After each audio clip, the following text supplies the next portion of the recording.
Lalgarh station just like a five star hotel entrance gate of Lalgarh station क्या है, ऐसा लगता है जैसे किसी 7-स्टार होटल में एंट्रेंस कर रहे हो। राजस्थान की खूबसूरती यही है, ये स्टेशन इतना कल्चर और इतना ये पत्थर जिस तरह का लगा रखा है, ये दिल्ली के भी आपके मुंबई के भी स्टेशंस में नहीं मिलेंगे। जय हिंद।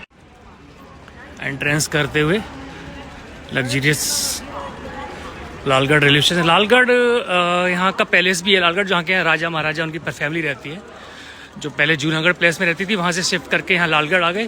तो लालगढ़ पैलेस आम जनता के लिए तो नहीं खुला है, बट यहाँ रहते हैं जो यहाँ की MLA वगैरह भी हैं, शायद अभी वो राजकुमारी। असम अवध एक्सप्रेस पकड़ेंगे यहाँ से, जो डिब्रूगढ़ तक जाती है।